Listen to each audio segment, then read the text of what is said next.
Our next bout of the evening is scheduled for 10 rounds in the junior featherweight division, and the WBA PABA title will be at stake as undefeated TJ Doheny, originally from Sydney, Australia, now making his home in Ireland, takes on Mexico's Gerardo Marin Hernandez, who enters this fight with a record of 13 wins, 3 losses, and 1 draw. 8 of his 13 wins by way of knockout. Doheny, I mentioned, is undefeated. He's 14-0 with 10 knockouts. Let's see how he does here tonight in his Boston debut. It's Doheny wearing the blue trunks, and it is Gerardo Marin Hernandez wearing the pink trunks with the white trim.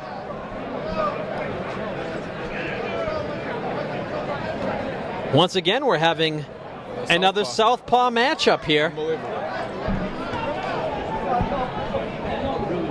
I've been to shows before with 10 or 12 fights and not one southpaw, and I think this is the 4th one here. And what is this, the 6th bout? Yes, it is. So Doheny, the southpaw.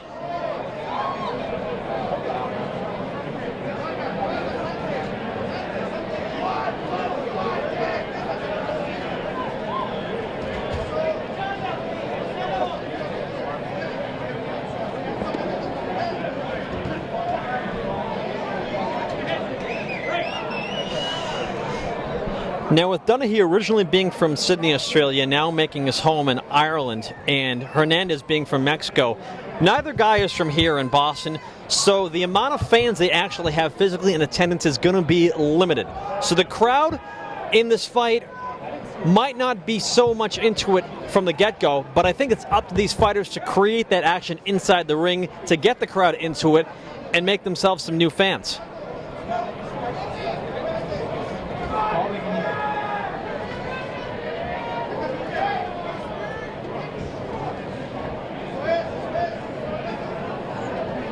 Doheny did have a cheering section as he entered the ring, I must say. And he lands a nice left hand against Hernandez. Hernandez wearing brand new wrestling shoes. He apparently left his boxing shoes in Mexico and had to buy new wrestling shoes today at a local sporting goods store. I noticed the A6, one of the first things. I remember the first gym I went to back when I was about 12 years old, Gamache Boxing Club in Lewiston. Joey Gamache actually wore shoes very similar to that in training and gave them to my brother, and my brother wore them in his amateur debut.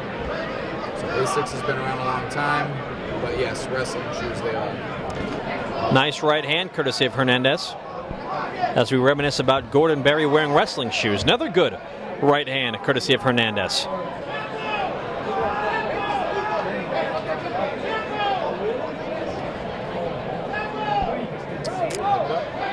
And it looked like Hernandez indicated that he had been headbutted, but quickly went back to fighting when he realized the referee was not going to acknowledge it. I did not see the headbutt, not to say it did not happen. Although this fight is scheduled for 10 rounds, these guys have definitely landed some big punches. We'll see what happens here as round 1 comes to an end.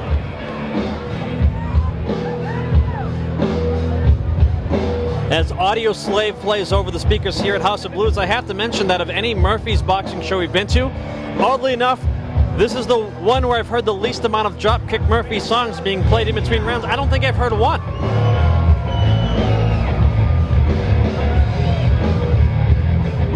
They will be performing later tonight as part of the festivities, so perhaps they don't want the crowd to hear any songs over the loudspeakers that they might be performing. Just a thought. I've never seen them perform, so I'm anxious to see that. Great live band. Tonight they'll be doing an acoustic set as part of the boxing festivities. If you haven't seen the Dropkick Murphys before, good time to see them is around St. Patrick's Day. Tends to be when they do their best work. Gerardo Marin Hernandez in the ring corner, the defending champion TJ the Power Doheny in blue. Let's hear it for him.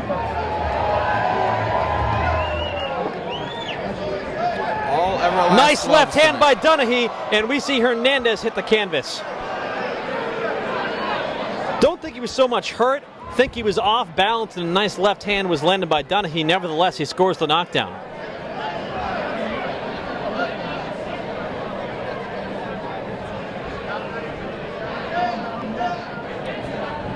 Looks like a little swelling kind of over the left eye towards the middle of the forehead.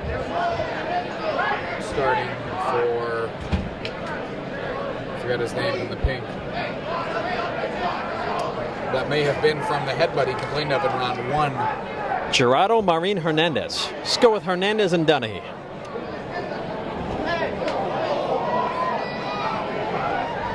There's a headbutt there. And it's just unintentional clashes of heads because of the southpaw orthodox style, you can see. Another headbutt. Definitely because of the southpaw orthodox. Things getting a little rough here. Ref Mike Ryan had to come in and split the fighters up. Do you Nice know, body shot. do you know who Doheny kind of looks like? Remember Jason Litzow?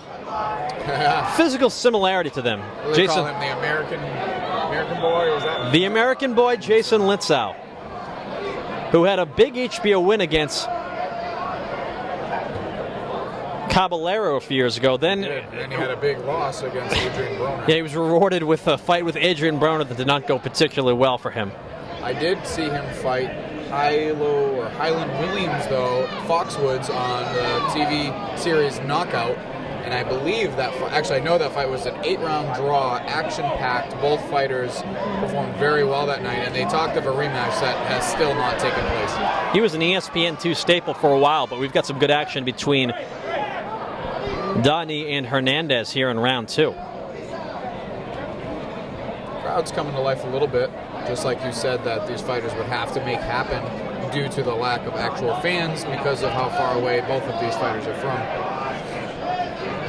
One thing I will say about the crowd here at this Murphy's Boxing event is they are here early. They're not just trickling in for the main event. They're not just trickling in for the live performance. They're here watching the fights early and enjoying themselves. It's one advantage That was the strangest tie-up with punches thrown I've ever seen in a professional boxing match. That was very strange. Hernandez was doing all he could to stay upright as he was bizarrely off balance.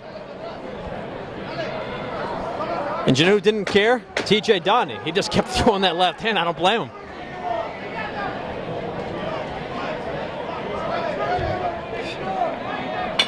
So round 2 comes to an end, and a good round for TJ Doheny. It was a left hand early on that landed and put Hernandez on the canvas. So a 10-8 round for the Australian native TJ Doheny.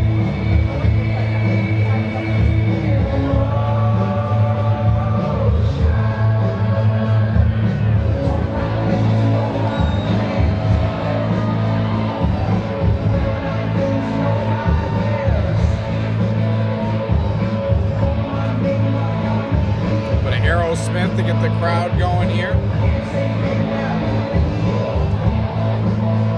Probably the most famous band from Boston. Certainly the most famous band ever from Boston. I don't think the Dropkick Murphys would dispute that. Dropkick Murphys actually did a show with Aerosmith a few years ago. Wow. In Mansfield, Massachusetts, and if there ever was a double bill of 2 Boston bands you want to see, I think that's it right there. That must have been a sold-out crowd. As is this show right now. This place is completely packed.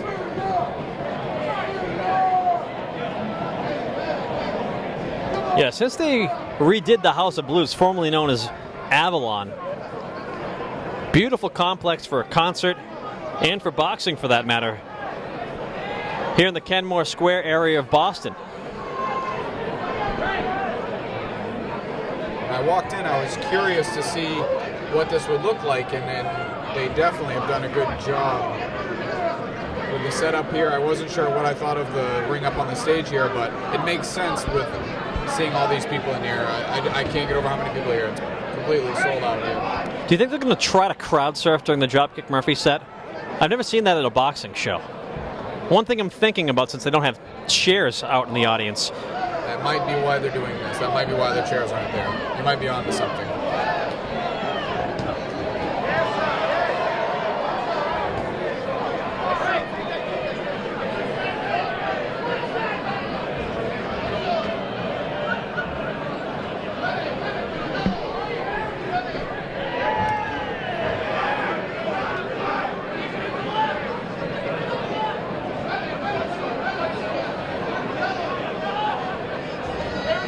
Nice left hand by Doheny. Some blood over the eye.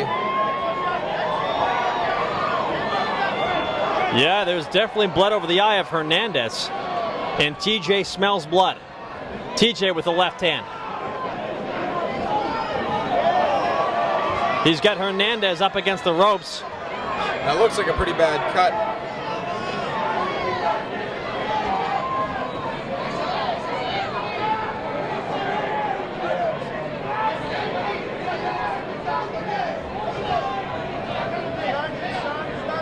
See, Hernandez is wiping the blood away over his cut on the right eye. We'll see what that does later on in the fight here.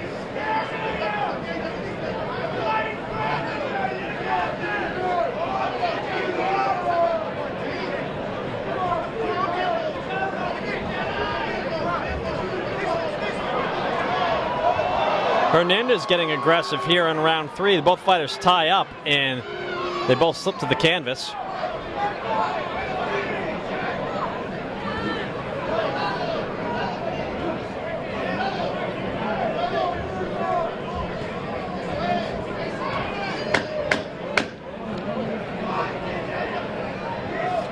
Closing seconds of the round here.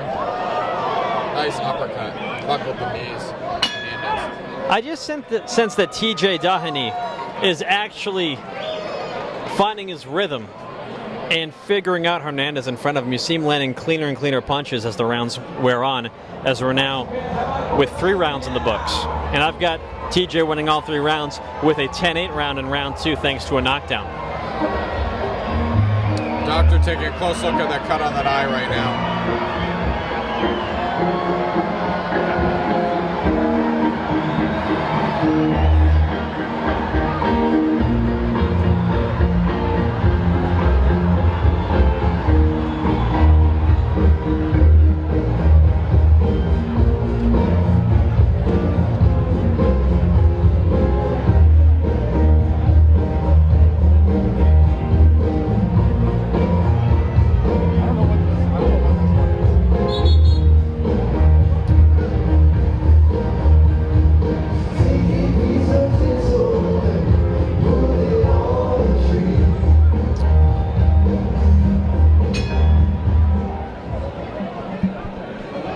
Round 4, starting off here, and you see the corner of Hernandez was able to temporarily stop the bleeding of that cut. You have to say, I think it's better that it's over his right eye rather than his left for visual purposes.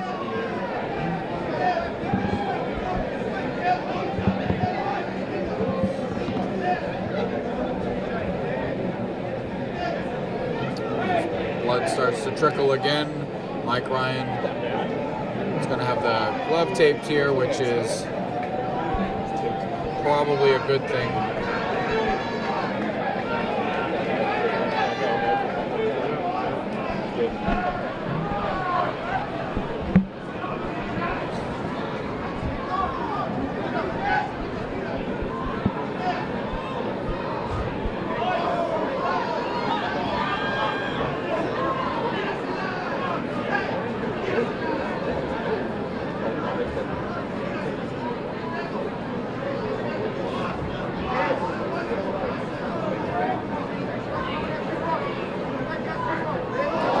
Nice left hand by TJ.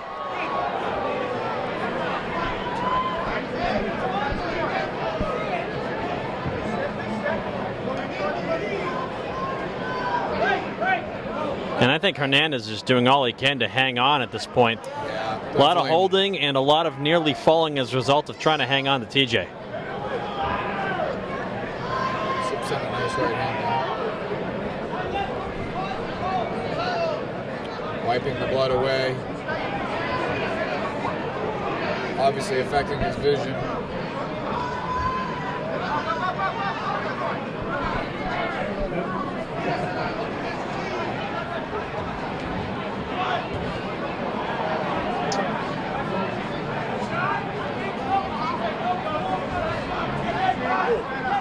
See by his body language, Hernandez, he's getting less and less interested in being in this fight. but he's trying.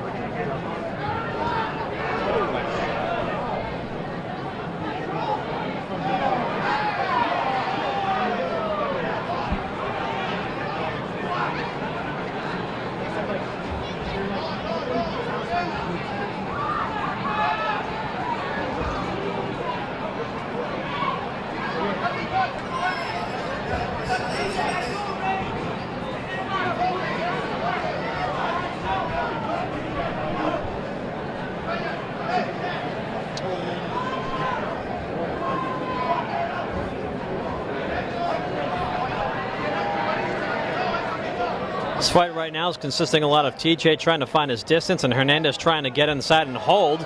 And that's why they get wrestled down to the mat once again. Mike Ryan has his hands full, that's for sure. At some point, I think you do have to give a stern warning to Hernandez for all this holding. Hernandez has been on the canvas a number of times. Only one time officially as a result of a knockdown, as now 4 rounds are in the books.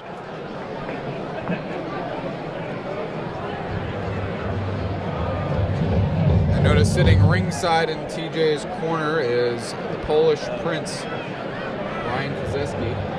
Which is interesting because they're both in and around the same weight class. That's right. I wonder if Ryan is thinking the same thing we're thinking here, but I'm assuming he's focusing on his upcoming fight, I believe in Foxwoods in early April.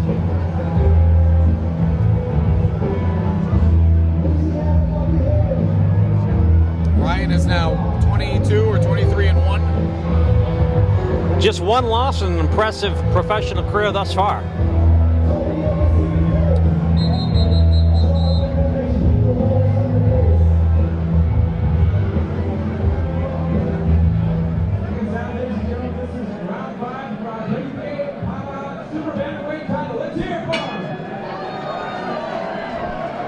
Also, right in front of Ryan is the championship belt that he might also be thinking about if that was a matchup down the road.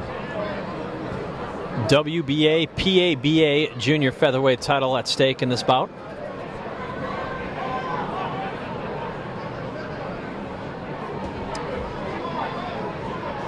Hernandez's shorts, boxing trunks, are riding up very high.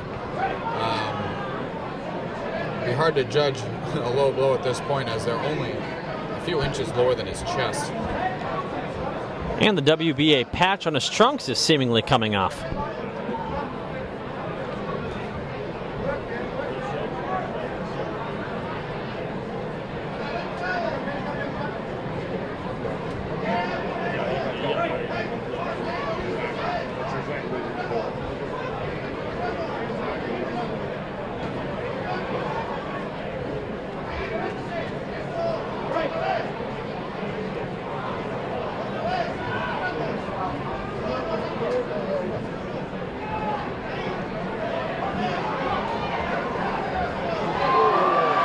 TJ opening up, Hernandez trying to hold on once again. Mike Ryan's going to have to issue a warning here sooner or later for all of this excessive holding. Either that or TJ Doheny's just going to stop the holding himself by continuously punching. And take a look at this eye on the doctor ringside here to look at the cut over Hernandez's right eye. Spits his mouthpiece out.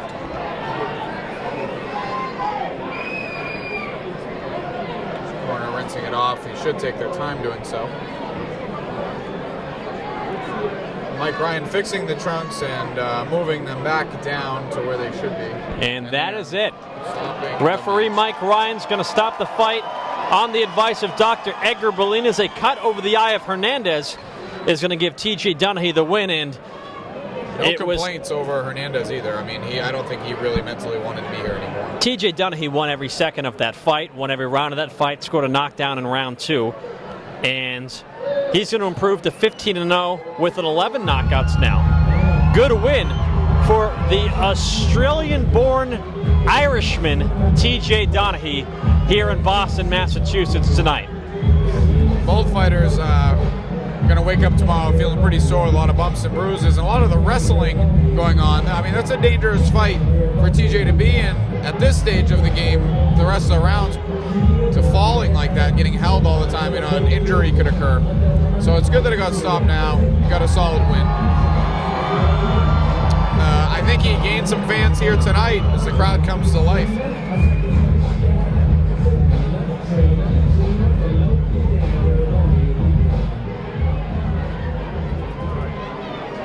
Ladies and gentlemen, on the advice of Dr. Edgar Valerius, referee Mike Ryan stops this contest at 1 minute and 40 seconds of the 5th round. Your winner by TKO victory and still the WBA Power Super Bantamweight Champion, TJ the Power Doheny. TJ Doheny, still undefeated, 15-0, 11 knockouts, and the WBA PABA Junior Featherweight Champion.